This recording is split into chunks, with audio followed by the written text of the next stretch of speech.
A wilderness of wind and water, the most remote of the British Isles.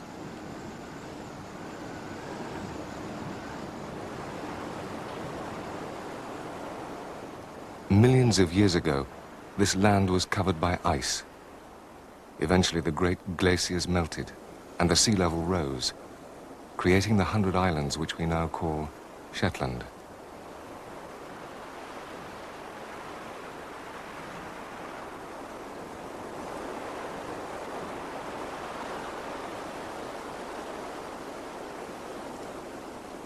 Even today, man has left little sign of his presence on these lonely shores. So it was to Shetland I came, in search of a very special animal. Shy, elusive, and full of magic for me.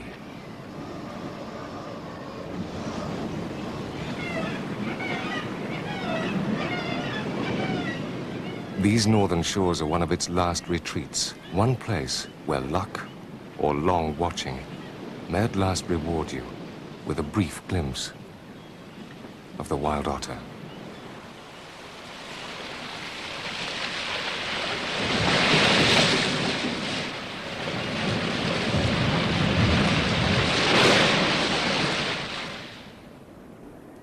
Dawn. My search begins. So rare, so shy is the otter that it has hardly ever been filmed in the wild. Indeed, even many day-to-day details of its life are hardly known. The otter retains its mystery.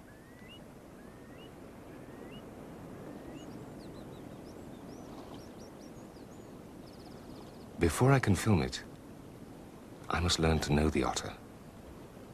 To live as the otter lives.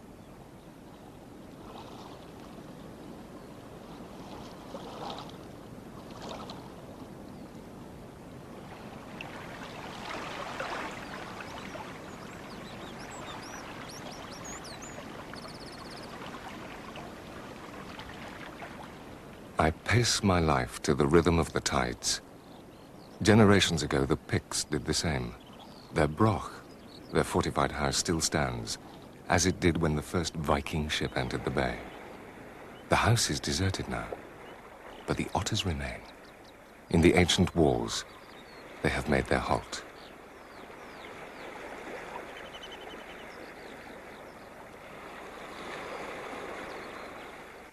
A 100 generations have carved out a sparse living on these bleak and windswept islands. They trap the otters for their warm fur. Today they are no longer hunted here. Throughout most of Britain, most of Europe, the otter has been harassed, its living places polluted and destroyed. Here, it is left in peace.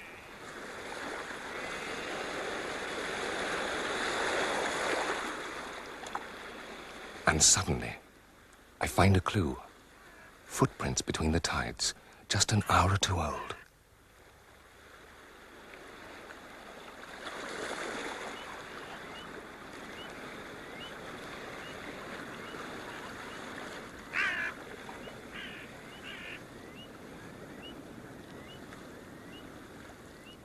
An old rabbit burrow, widened and smoothed by the otter's silky fur. At a streamside halt, I see more signs. Fresh scratches in the peat. A cobweb broken. And then...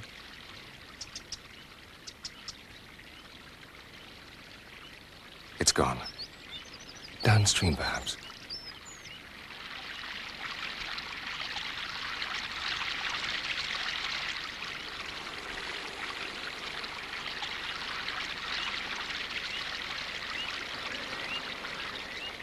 As they travel, otters announce their presence by sprinting, marking prominent rocks with remnants of their previous meals.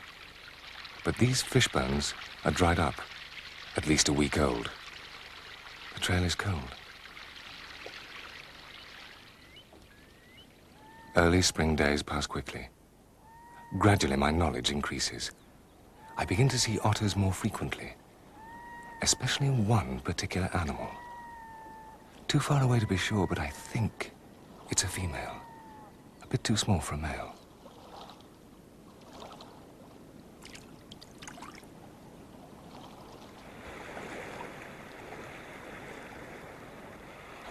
It seems she has her favorite rocks she likes to rest on, but she's always cautious when coming ashore.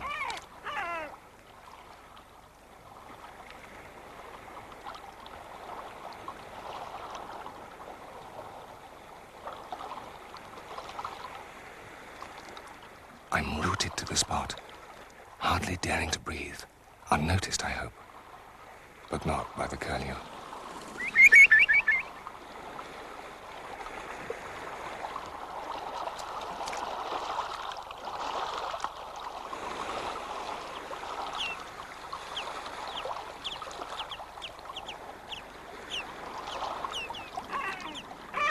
Every day I wear the same clothes, move in the same way. Perhaps she's starting to recognize me now. But still she disappears.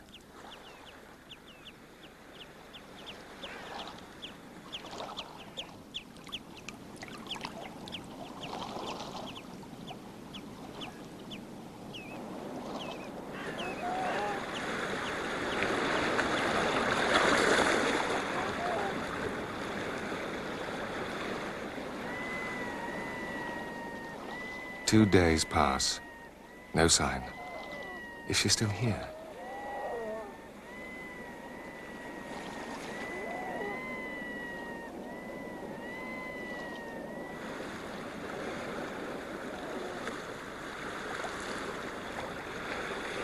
On the third day, I find her again.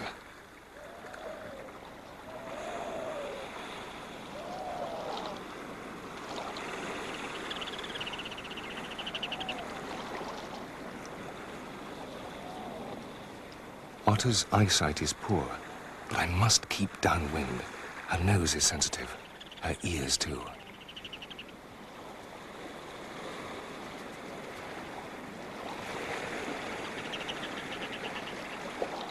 The female's about 1 meter long. I recognize her by the white spots on her top lip and the crab bite on her nose.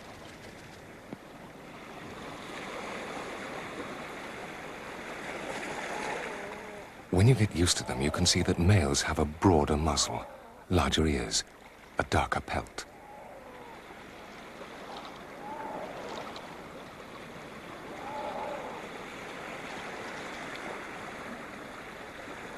This one's a stranger. I'm uneasy. If he sees me, he may try and warn the female and frighten her away. He does alert her. I'm not sure how. But she's not concerned. At last, perhaps, she's beginning to trust me.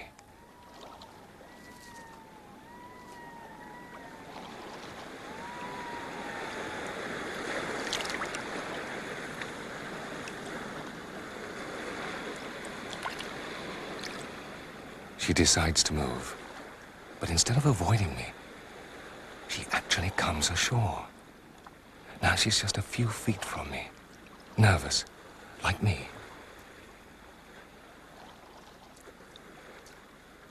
But determined to mark her territory. That's important to her. For the sprint, she leaves are highly scented.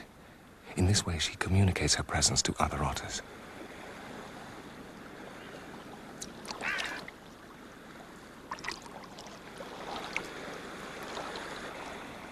Once more, she comes ashore. And this time, closer than ever before, she settles down to sleep in my presence. At last, she's accepted me.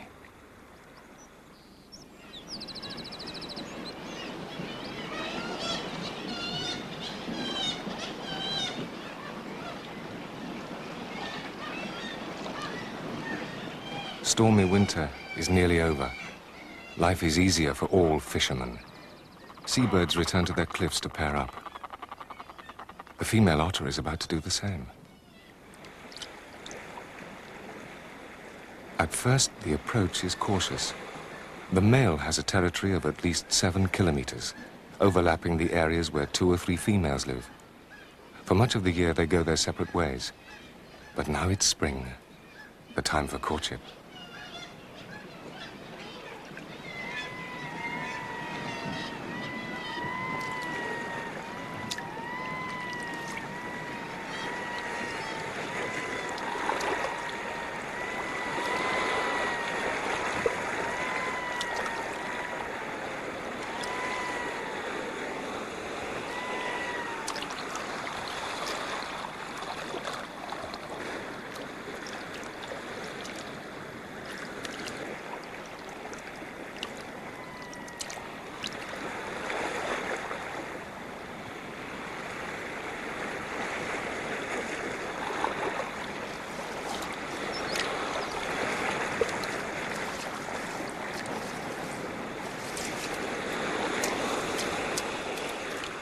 They're on the alert as they leave the safety of the sea.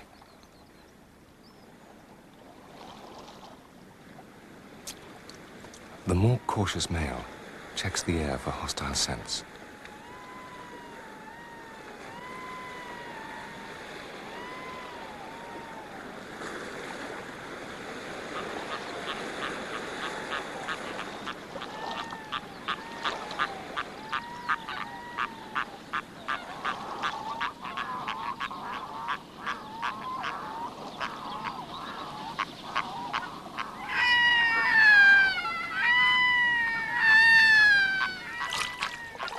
Another of the island's fishermen is starting its courtship, the red-throated diver.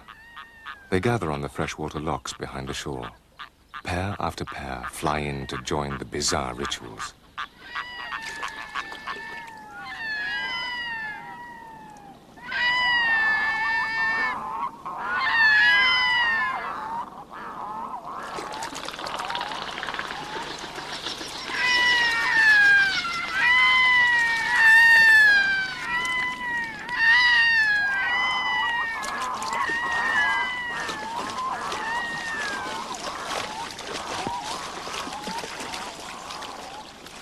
Many pairs assemble here to display, but they return to salt water for feeding, like the otter.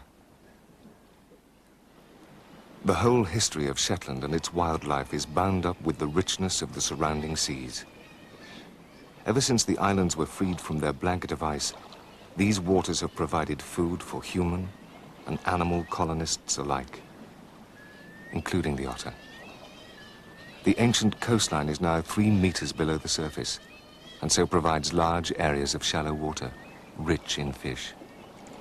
The otter's whiskers help her to locate prey in the dense beds of kelp.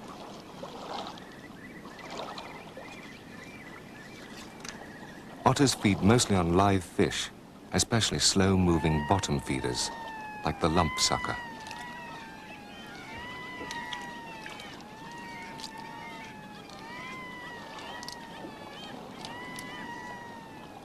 A good fishing spot often seems to attract more than one otter, and butterfish are a favorite prey, small enough to eat without coming ashore.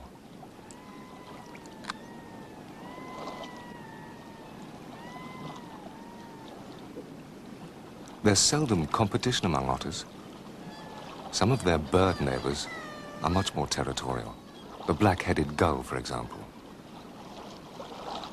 Or the ringed plover, which will soon be making its scrape here on the shore.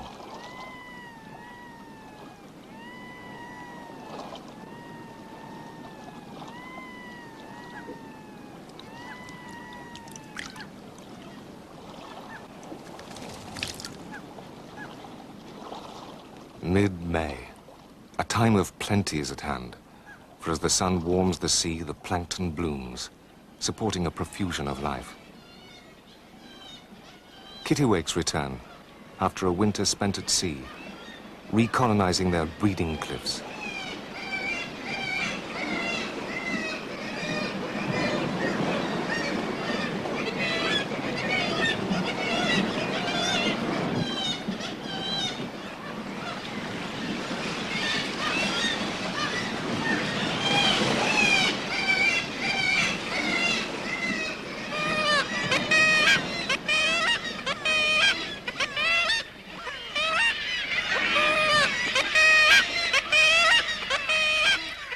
These strange ritual displays enable many pairs to breed close together with the minimum of violence.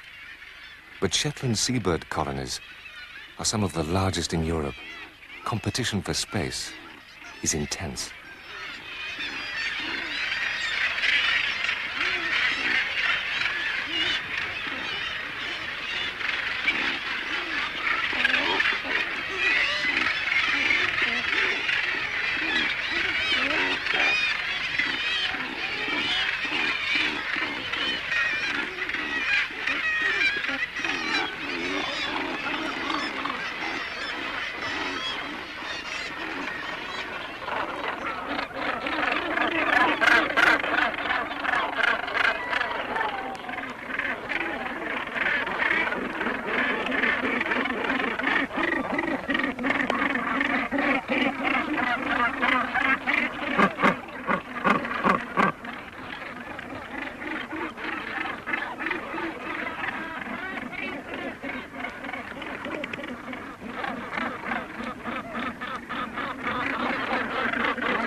Summer is here.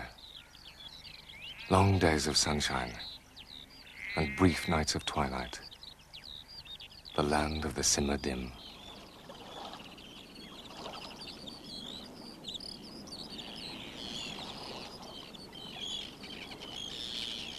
The noisiest time for seabirds is the quietest time for the otter.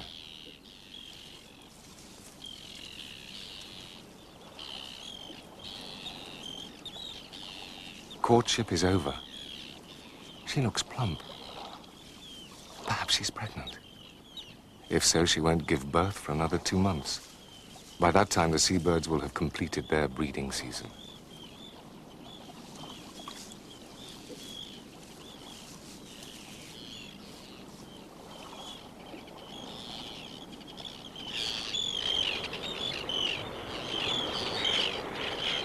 The arrival of the Arctic tern heralds the brief Shetland summer, a much-loved bird, a swallow of the northern seas.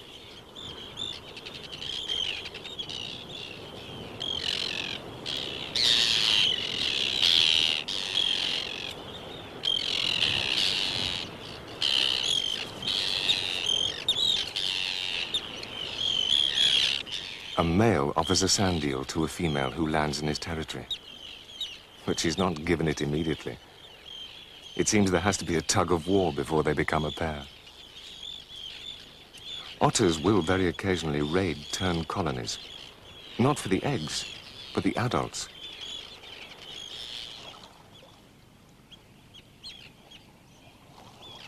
It's a time for lots of grooming.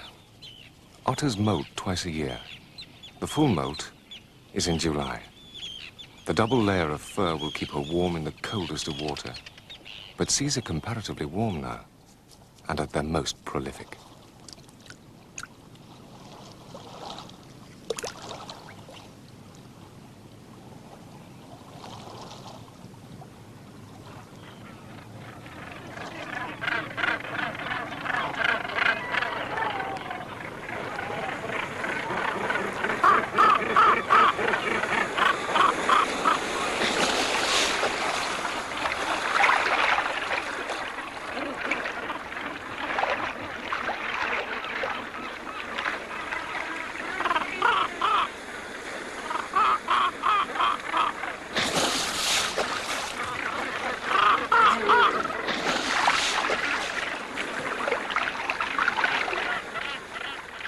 The magnificent gannets, gathering food for their growing young, crashing into the sea at 80 kilometers an hour.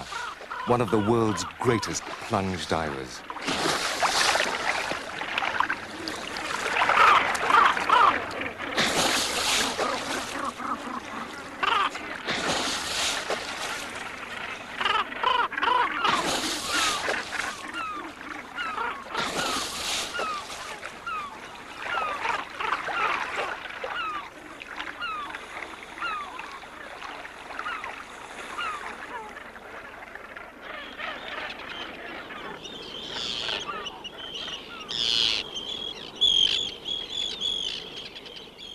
Late summer. The seabirds will soon be dispersing. Arctic terns are restless, gathering like swallows before departure. Just as they herald the arrival of summer, so their departure marks its passing. Soon they will head south to the sun, leaving the Shetland shore to the otters and approaching winter. But the autumn shore seems empty. My otter has been missing for several days. If she really was pregnant, she should have given birth by now. Perhaps she's lying up in a holt with her cubs. There's no way of knowing.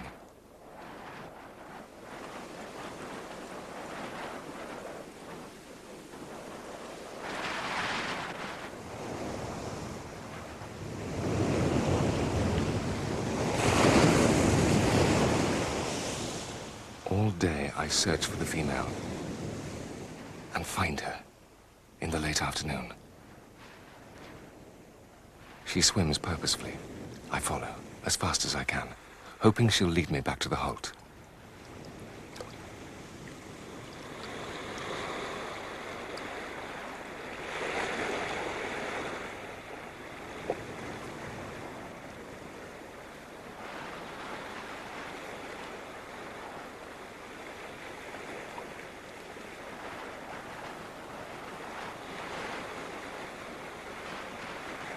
She's caught my scent, but continues on her way.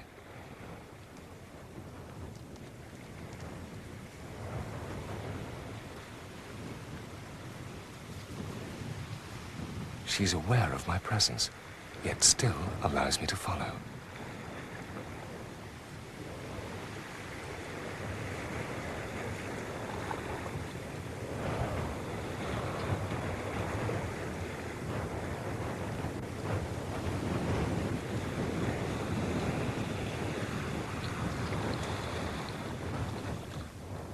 The Holts are nearly always close to the sea, in fallen boulders, old ruins, in cliffs, or at the top of a stack like this. If there are cubs, this is the time of year they're likely to emerge from the Holt for the first time. I wait, tense. Then, disappointed. She sprints to let others know she's passed this way.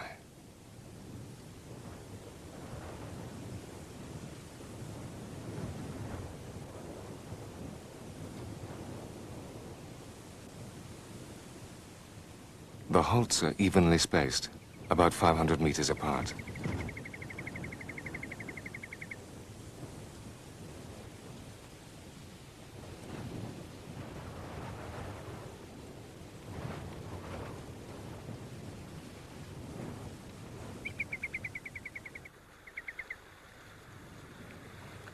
I follow her towards the next Holt, but she disappears into the kelp and is lost until nightfall.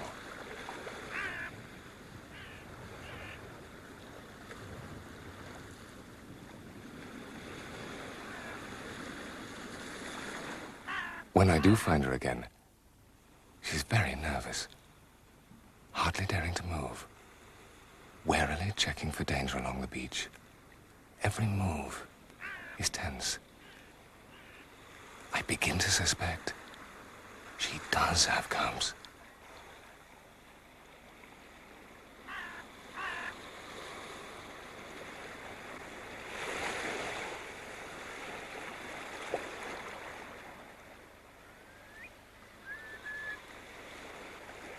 I search again at dawn. Suddenly, she appears, carrying a small fish. Normally, she'd eat that offshore. Surely she must have cubs.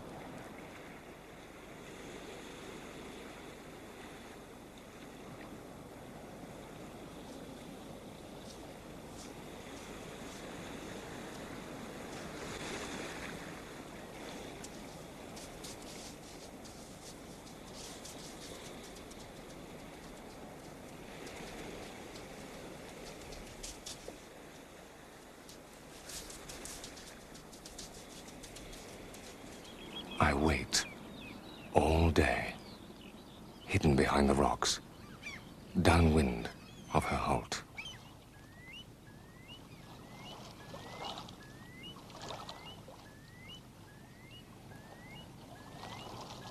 Six hours pass and no sign. Was I mistaken? She may not even be in the Holt. But a resident family of wrens suddenly become alarmed. What has disturbed them?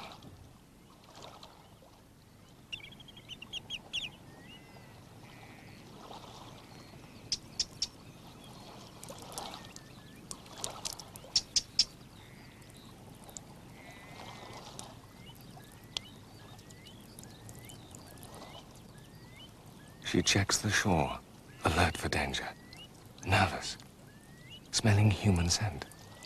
Mine. The The wind has changed, but she doesn't realize, and is looking for me in the wrong direction.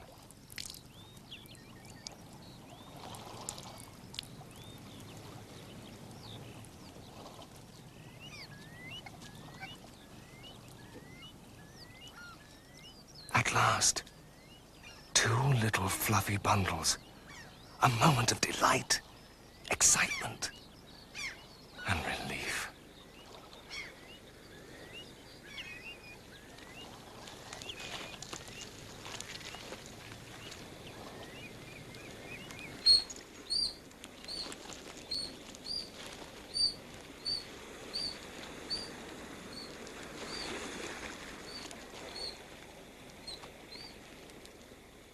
Mother and cub return to collect the little female.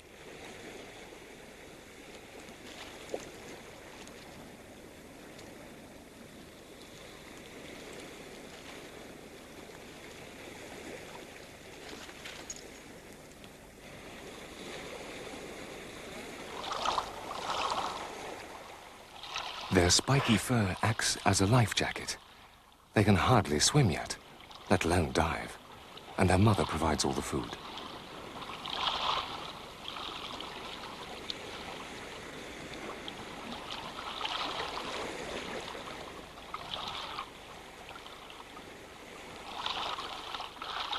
Their father still shares the territory, but he plays no part in bringing up the family.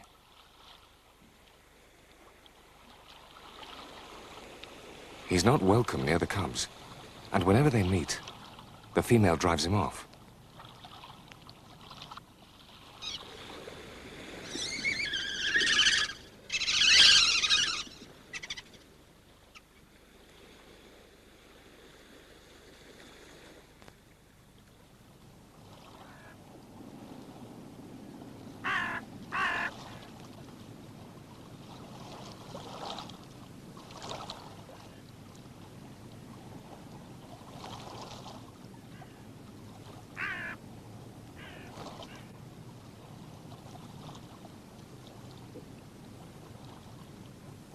Their mother still suckles the cubs, but she started bringing them solid food too. They haven't quite learned how to cope with it yet.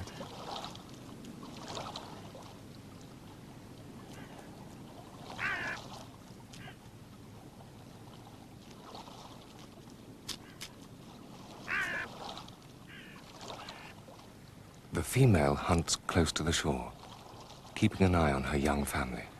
But as soon as she dives, the cubs are worried. On Shetland, adult otters are active by day or by night, but small cubs are more often brought out in the shelter of twilight. Winter nights are long in this northerly land. They will have time to grow and to learn in safety.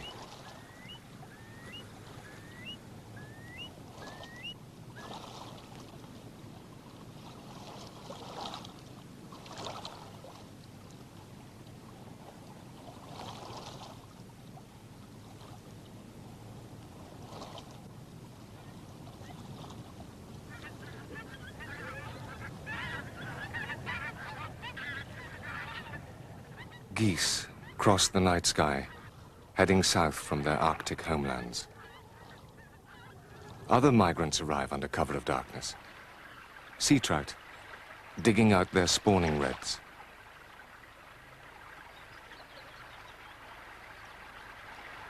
The otter will take them if she can. She's equally at home in freshwater or in salt, for she's the same species of otter as used to be found throughout Britain. A hunter of fish in sea and river alike.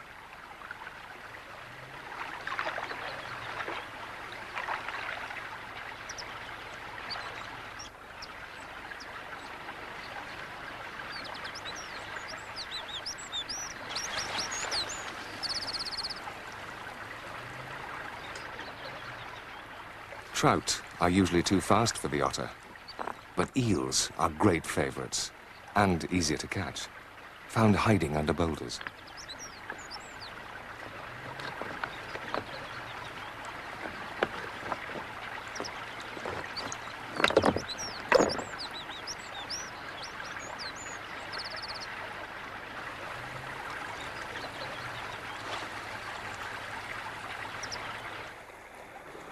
The female can now leave the cubs on their own for short periods. They're 3 months old and squabble over their fish like a couple of puppies.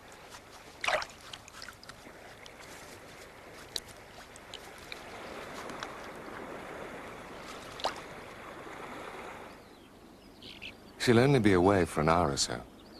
While the cubs are feeding, she can hunt better on her own.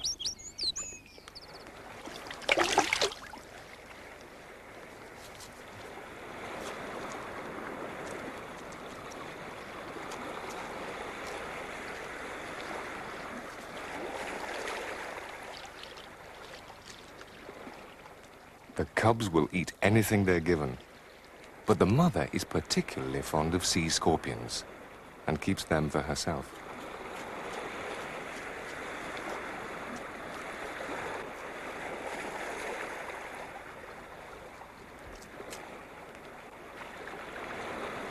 The cubs roll and play like any high-spirited young animals, but throughout their lives, otters never seem to lose their joy in the water.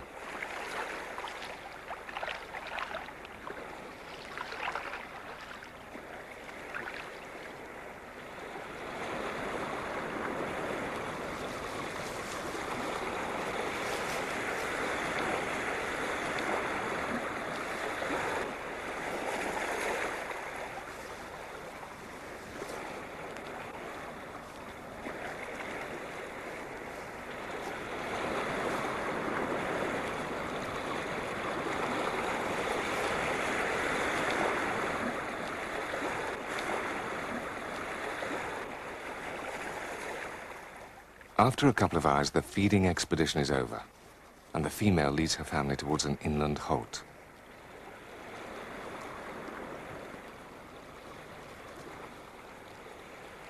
I follow quickly. They've disappeared, though I can still hear the cubs whistling.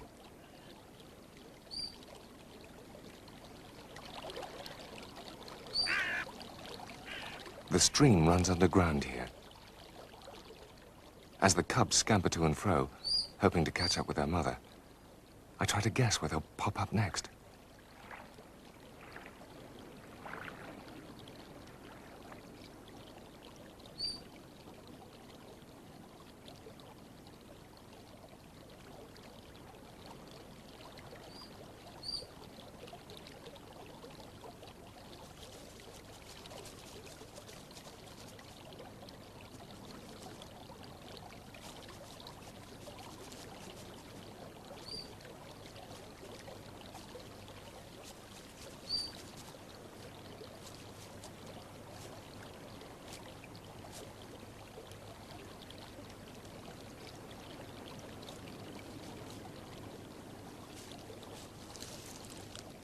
At last, the family comes to rest at the edge of the stream. I'm careful to keep my scent downwind. But perhaps I moved.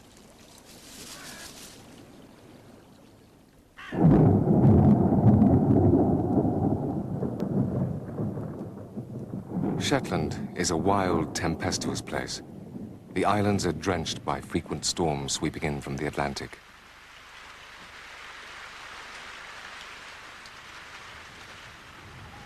Then the wind swings to the north. The islands are transformed from shades of brown and grey to black and white.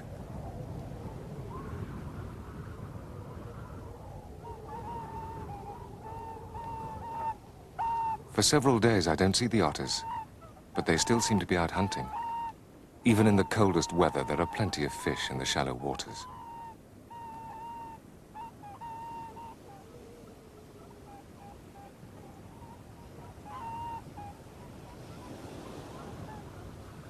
I find the family's fresh tracks and follow across the headland.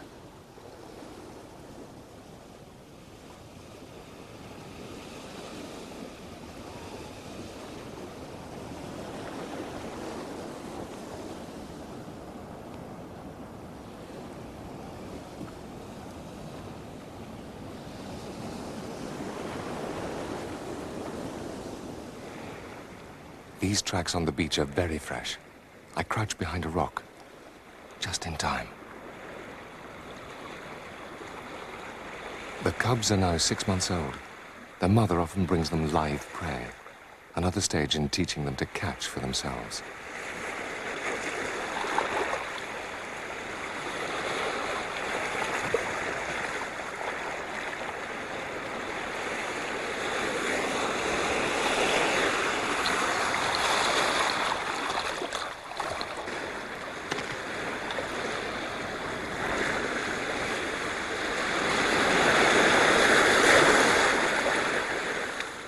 For 2 hours and more, the mother brings in fish after fish.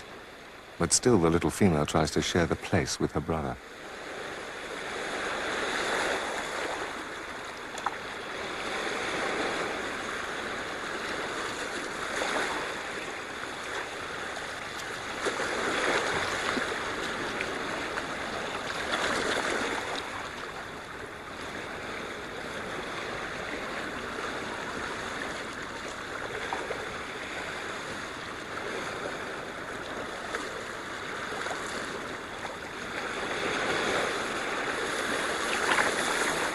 This time, the female cub is given something much more substantial, a large lump sucker.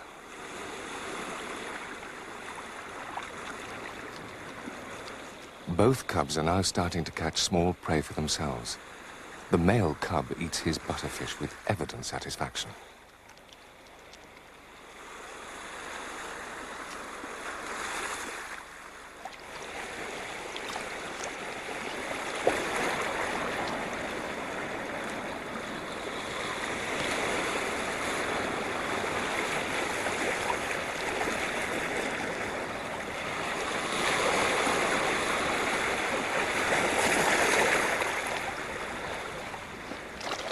Large fish like this are seldom eaten completely.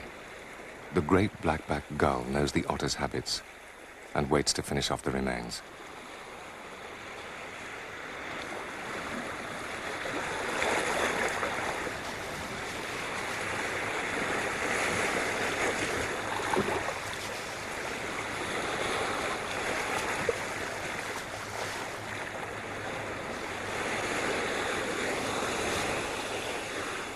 The family often roll and play together in an ottery tangle.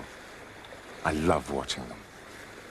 Throughout all the months the cubs are growing up, they remain a close-knit family. And now their mother can lead them on hunting forays up and down the coast.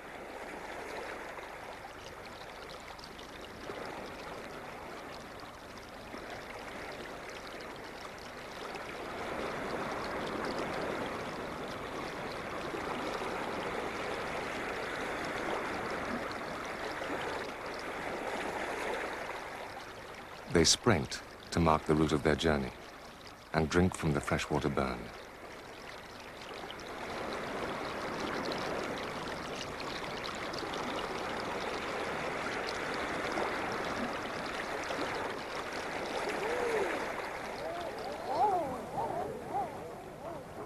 It's March. Even in the far north, there are signs of spring. My second spring with the otters. Eider ducks are one of the first birds to display. The handsome males compete for the drab-looking female.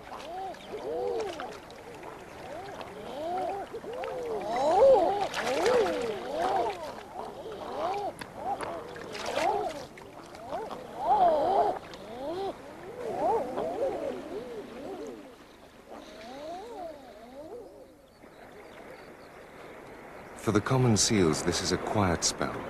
Their time of birth and mating is in the summer.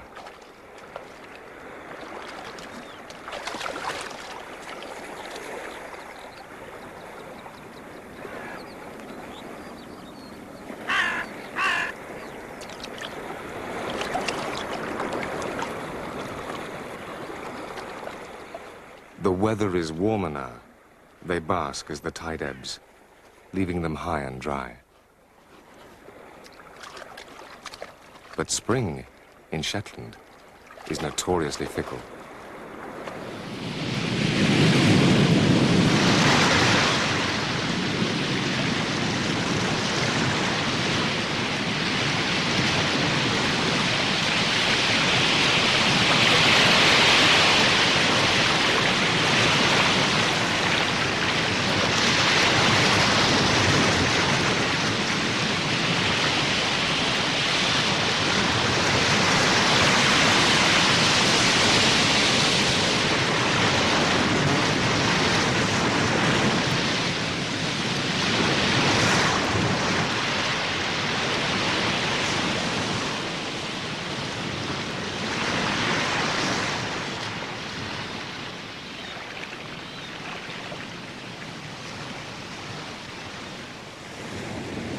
In this boiling sea, the cubs are in danger.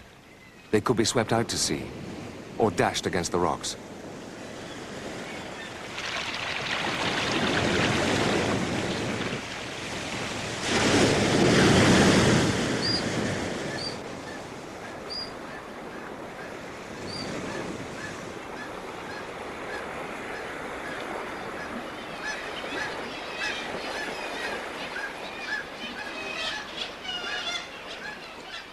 Despite the thundering sea, I can hear their anxious calls, though their mother doesn't seem to notice.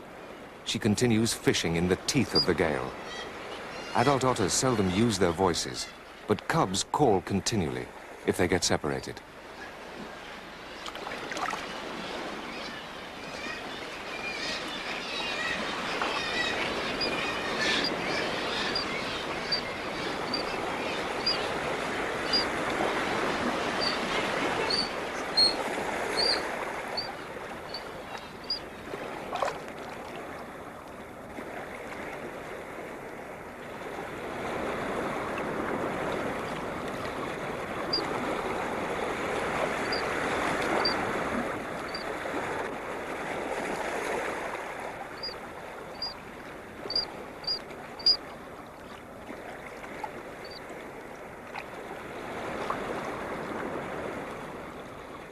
At 9 months old, the cubs are well grown and almost look like adults, but they're still not independent of their mother.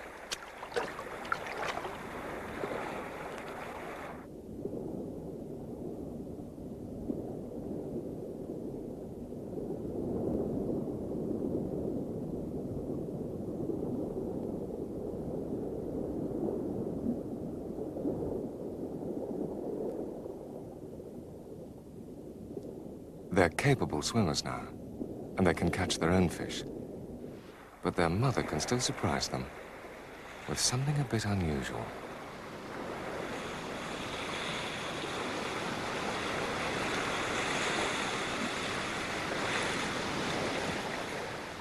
The little female is given the octopus, but she doesn't quite know how to cope with it.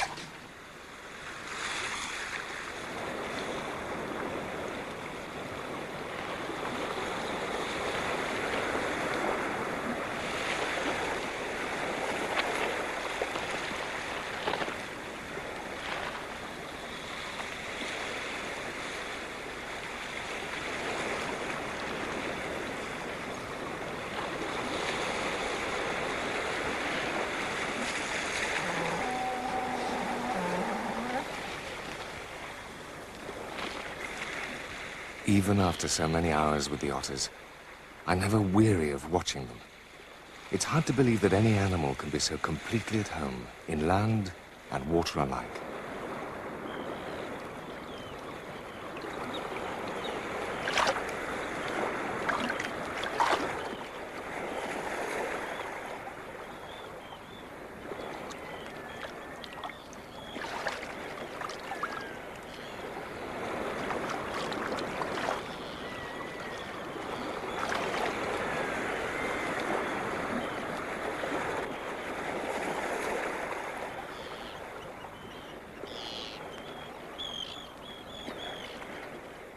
The cubs stay with their mother for the first year of their lives.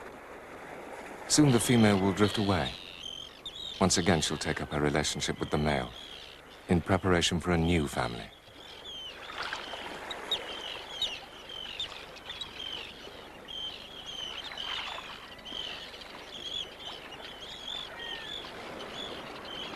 The cubs themselves won't breed till they're about 3 years old. Until then, they'll be wandering the shores, resting peacefully among the rocks, fishing and playing in the shallows, as otters have done for generations.